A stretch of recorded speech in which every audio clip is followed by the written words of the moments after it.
What? Fuck you. Fuck you. Fuck you. Fuck you.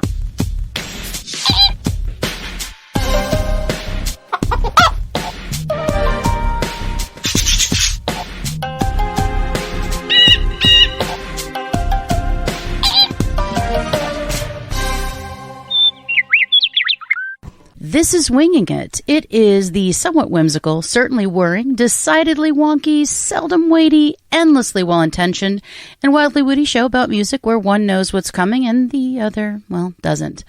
And this particular show happens in between both proper to ensure you can spend anywhere from 15 to 180 minutes with us every week. And let me remind you that this show has no music. It is just discussion. Well, that's what's cool about it, is we just talk about stuff. Radio people just... they're not normal exactly. No. I mean, they'll be like having regular conversations and they'll stop and they'll restart, you know. Yeah, just to get a better take. Yeah, it's a better take. Take two. Yeah, it's crazy. Well, you might be wondering, what are we going to talk about today? The best songs recorded in a single take. Are you aware of any songs that were recorded in one take? Believe it or not, as much completely useless trivia as I have ingested and retained a lot of, you know, reading rock magazines all those years ago in the 70s that I never stopped talking about, I can't think of any offhand. Well, the first song, Twist and Shout, The Beatles. Oh. So other than a few piano overdubs from George Martin, the entirety of that album, Please Please Me, was famously recorded in a single day, February 11th, 1963. They just set up their stuff in the Cavern Club, and most songs only a couple takes, but this particular one, just one take. How crazy is that? I remember John Lennon remarking about not wanting to do this one 2 or 3 times because of it just simply is, it's a throat ripper. It really is. Yeah. Exactly. What about this one? This one kind of surprised me. House of the Rising Sun. Really? Wow, right? Touring with rock and roll legend Chuck Berry in 1964, they were looking for a song that would allow them to stand out, and this was it. So they did it in less than 15 minutes. You know what's really just cast me in the light of an absolute loser is that I just read an article a week or so ago about the recording of this song, their version of the original, the fact that Dylan heard their version playing, he jumped out of his car and banged down the hood of his car and said, "This is the sound that I have to make." I did not somehow retain in all of that they only got it in one take. One take. Nope. I mean, that's crazy. I think of all the songs that I just recorded, some of them 30 takes. So I can't imagine getting it in one take and being okay with it. I mean, it would have to be, yeah, it never happens. I mean, I wonder if you were doing like a live album, I mean, then it is what it is, right? Yeah. But even a live album, you can have edits done. So I'd be like, let's edit it. Live albums usually need fixes of some kind. Right. You know, mistakes are made, but do you want to hear a mistake every time you listen to an album? No, you don't. No, you don't. Not really. Fair enough. You know. You don't. You don't want to hear that. You want to hear, I mean, I don't think it has to be perfection. You want to hear some level of rawness or some level of humanity. You don't want to hear, robot sort of situation, but you don't want to hear the same issue every time. You don't want to be able to tell. I mean, you want it to be like my edits of the show, for example, immaculate. They're immaculate. Yes, absolutely. Precision. All right, this one may or may not surprise you, and you may have heard about it. You may go, wait a minute, that's right. Louie Louie by the Kingsmen was recorded in just one take. The drums are loud and crashing. The guitar break is angular and enthralling, and the mushmouth vocals help perpetuate the urban legend of obscenity that helped propel the song to success. So it is, for all intents and purposes, according to, Far Out Magazine, the first punk song, and it only took one pass to perfect. All 3 chords played in exactly the same rhythm and progression and order for however many minutes. It's hard to believe they got that in one take. However, that's what's great about it, because it's so loose, it would not have been as loose the second time. That's true, and it is loose, and I don't mind that it doesn't sound perfect. No, I like what Mr. Holland said in Mr. Holland's Opus. He actually mentioned that song. Right. He said, look, these guys have no sense of tone, or nope. They can't sing. Nope. The music is banal and repetitive. Correct. But I love it. It's good. That's it. So this one shocked me, but I mean, I guess I shouldn't have been shocked because of the majestic quality to this person's voice. So Frank Sinatra's My Way. So he was known as One Take Charlie in his films, and so apparently the same for his music. He wanted to make sure that everything was in its proper place once the red light went on. December 20th, 1968, he gave it a go, a single go, and it took minutes to get that perfectly sung song. I can't even believe it. Like, to me, it sounds like he did 30 takes because it's absolutely perfect. You know, and it is great. And I was just sitting here amusing myself thinking, why exactly do I like Frank Sinatra? Because he's not a great singer, but son of a gun, I just enjoy listening to him. Yeah, the tunes are righteous. But he's not a great singer, but I love listening to the cat. I really do. I think he's a great singer. He's pleasant to listen to, but... I love Frank Sinatra's voice. Oh, so do I. He calms me, soothes me, so I think he can sing. It's an interesting thing to say, and we'll see what our audience says. What do you think? Can Frank Sinatra sing?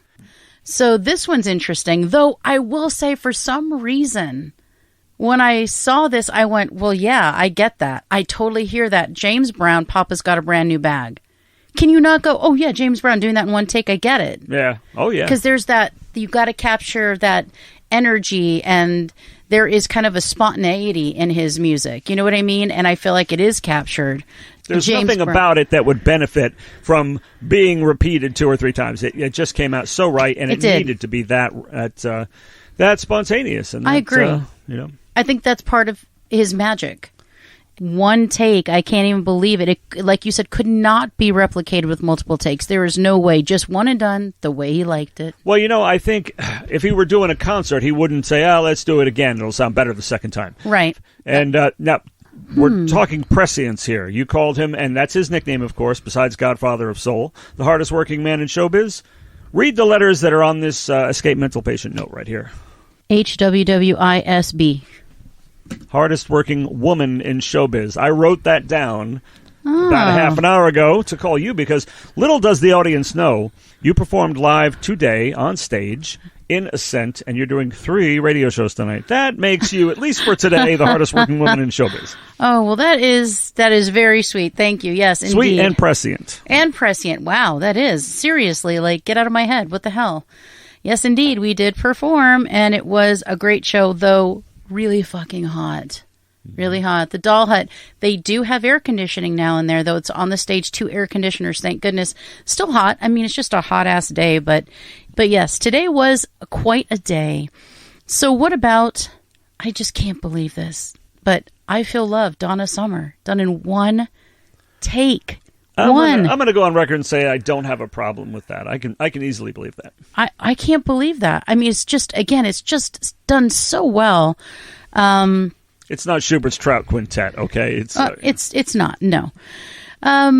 So yeah, I mean, it came together in one take. It's disco perfection. I love it. I love her voice. And it's a song that is not super easy to sing. And I say that from experience because That's right. We just covered it.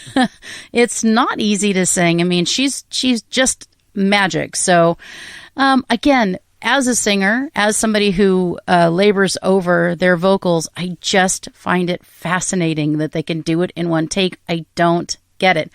Though I love what you said about, when you're on stage, you don't get to do it again. Mm-hmm. It's true. And although a lot of times you wish you could. I do. There was a couple times today if you're where like Led Zeppelin or something. We couldn't hear ourselves because the sound is what the sound is wherever it is, right? And you don't know what you're going to get. And I couldn't hear what Bruce was doing. And I got lost a couple times. Oh, that's bad. All I could do was watch his feet and go, okay, so now I come in. So I was like, oh, I wish we could have done that again. Or you know what I mean? So, yeah. But you can't. And did the audience notice? No. But of course, we're going to be like, that sucked, for days, but whatever. But there is a magic to the live performance, which is why we love it so much. So I don't know if you've heard the version of Somewhere Over the Rainbow, What a Wonderful World by Israel Kamakawioli. I can't even say it. I have no idea how to say it. It's Hawaiian, so I apologize to everyone. I have no idea how to say it. But he recorded it in 1998, and it is just so beautiful. And it took him 15 minutes. because you don't know it, we're going to stop and listen. So now we listen to it, and he did that at 3 a.m.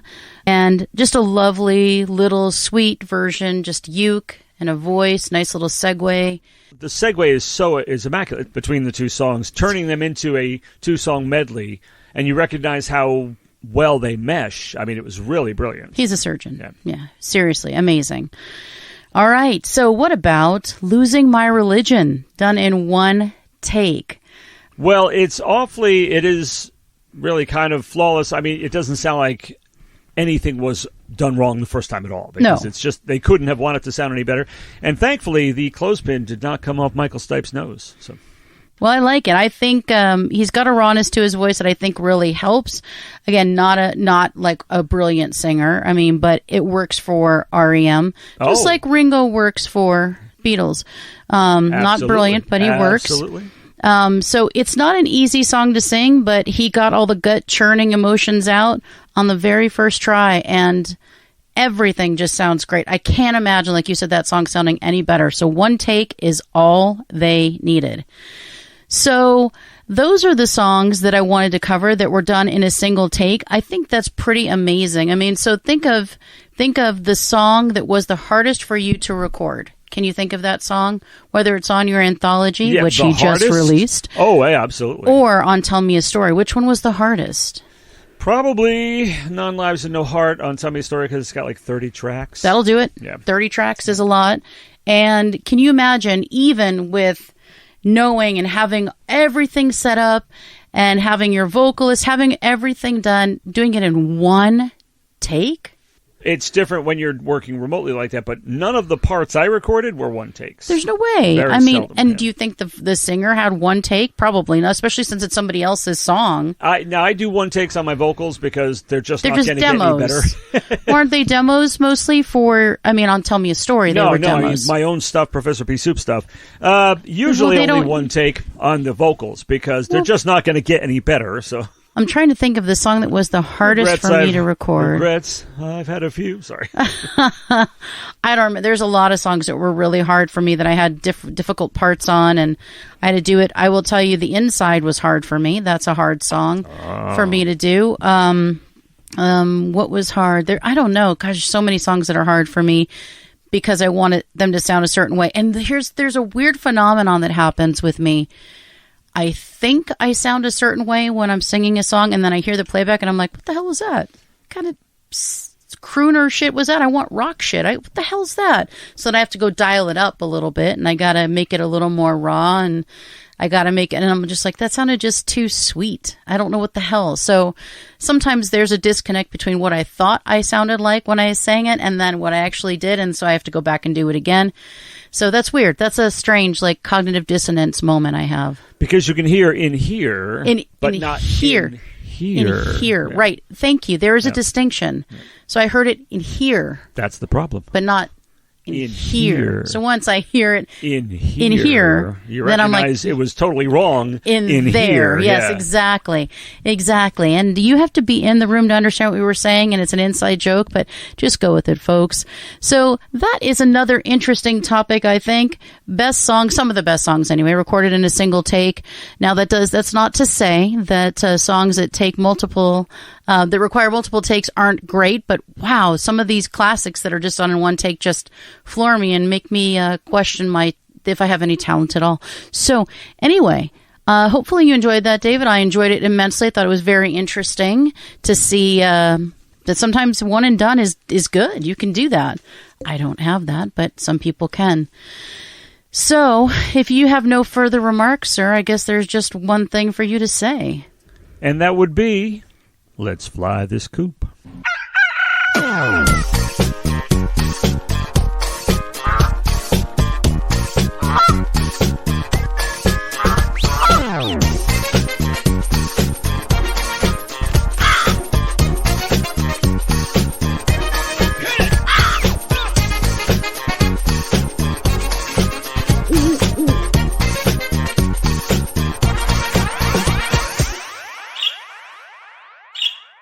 This has been Birds of a Feather on What the Flock Radio.